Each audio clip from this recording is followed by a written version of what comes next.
There's a common saying that clothes make the man. And while that's something that I have heartily disagreed with previously in life, a reworking of that phrase that I have always been completely behind is this idea that books make the man. I believe you are the summation of all the ideas that you encounter, and one of the best ways that you encounter the best ideas is through the books that you read. They genuinely change you and make you into a different and a better person, and you are who you are because of these things that you've encountered.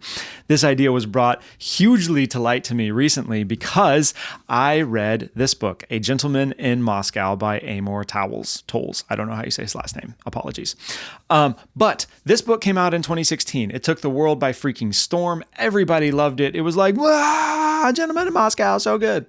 I had a good friend of mine who read it, and he was like, this is my favorite novel of all time. I absolutely adore this book. It's so, so good. And I was like, oh man, I should read it. What do you think? And he's like, you wouldn't like it. And I was like, what? Yeah, no, you wouldn't like it.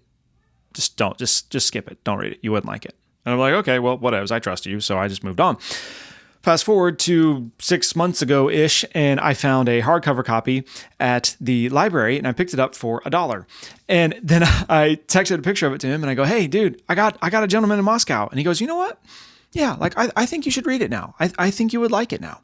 And I was like, okay. So then I read it, and I'm going through this thing, and I'm texting him the whole time while I'm going through it. And then I get done, and I go, Aaron, you were 1,000% right, bro. Because in 2016, I would not have appreciated this book. But you fast forward 8 years, and now I absolutely adored this book. It was so good. It's like one of my favorites. I'm like, instant classic. It's amazing. It's wonderful. I love it.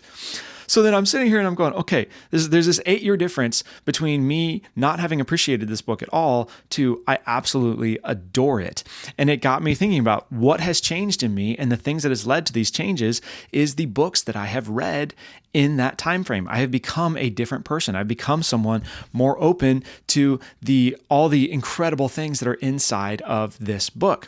So 3 quick things that I was thinking through while I was planning this video and thinking about this book and why I loved it so much was I read the book Anna Karenina. And a huge part of this book is Russian literature. It's like this love letter to Russian literature. And so I read Anna Karenina. That was my kickoff into Russian literature. And there's a part where he talks about packing all of his essentials. And he's like, I had a change of underwear and a shirt and then Anna Karenina. And I was just like, oh my gosh, I love it. Like that would be one of my essentials too. Like I adore that book, right? So I read Anna Karenina, and that got me into Russian literature. And then I read this book called About Time, and that got me into horology and into watches and into this timekeeping thing. And that led me to YouTube, to Teddy Baldessari. And it led me to this whole refinement of style thing, and this whole idea of like wearing art and wearing beautiful things and wearing unique things that each tell a unique story, and how these timepieces are all just very unique and individual things that there's nothing else like them in anything. And they're all unique across all of them, right? And then I read a book called The Appearance of Power by Tanner Guzy, and that got me to understand how the way that we dress affects other people, and how clothes make the man, right? And how they change how you feel, and how they change how other people interact with you, and the importance of what you look like and how you wear and what you wear.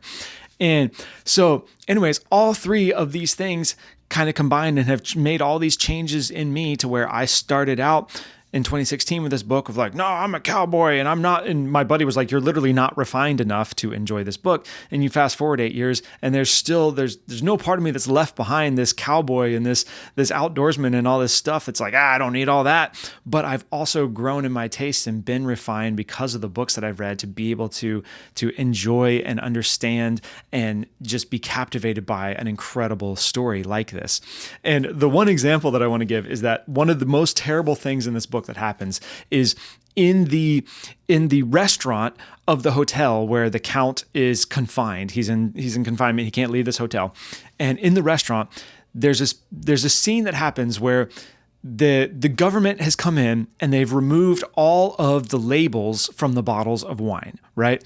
And when Aaron first told me this story in 2016, I was like, that's kind of funny, bro. Like, honestly, he's like, there's like 10,000 bottles of wine and they just remove all the labels from them. And it's just like, we have red and we have white, And when he first said that to me, I just like laughed. I thought that scene was funny. I was like, that's like kind of a pretty good practical joke. Like I could almost do that at some point and really mess with somebody, and that would be really funny, right? And then I go and I grow. I read all these other books, and I grow, and I'm becoming a more of who I was created to be throughout this whole process. And then I get to where I read this part in this book now, and there's a passage towards the end of it where the Count is in there, and he's picking up the bottles after all these labels have been removed. And he's looking at this bottle, and he says, whichever wine was within, it was decidedly not identical to its neighbors. On the contrary, the contents of the bottle in his hand was the product of a history as unique and complex as that of any nation or a man. In its color, aroma, and taste, it would certainly express the idiosyncratic geology and prevailing climate of its home terrain. But in addition, it would express all the natural phenomena of its vintage. In a sip, it would evoke the timing of that winter's thaw, the extent of that summer's rain, the prevailing winds, and the frequency of clouds. Yes, a bottle of wine was the ultimate distillation of time and place, a poetic expression of individuality itself. Yet here it was, cast back into the sea of anonymity, that realm of averages and unknowns. And I read that, and I'm like, that's one of the greatest sentences I've ever read. Like, what the heck, man?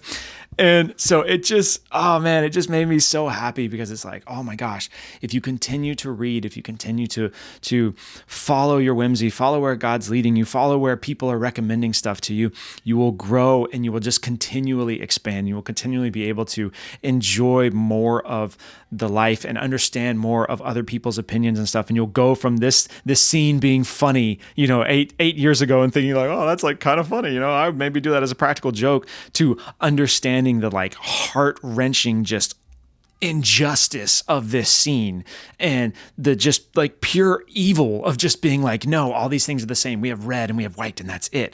And you just like rage against it, And so yeah, dude, just keep reading. Just keep reading, please. Just keep reading. It will make you into who you're supposed to be. If you just keep finding books, you keep reading, and then you'll hopefully one day have things like this where somebody will go, man, you know what? 8 years ago, you weren't refined enough to read this book, and you wouldn't have appreciated it, but I think you should read it now. And then you'll read it and you'll be like, oh my gosh, look at how much I've grown. Look at not how much I've changed in that I've left behind who I was back then, but in how I've grown and expanded and added on to who I was back then, right? And yeah, so there you go. I loved it. Gentleman in Moscow. If you haven't read it, it's so insanely good. Definitely check it out. I'm going to link another video here with a bunch of recommendations. This is going to be probably my best of 2024 list, I think, or 2023, sorry. But yeah, anyways, keep reading. Let it change you. Let it make you into who you need to be. And yeah, that's all I got. Talk to you later. Bye.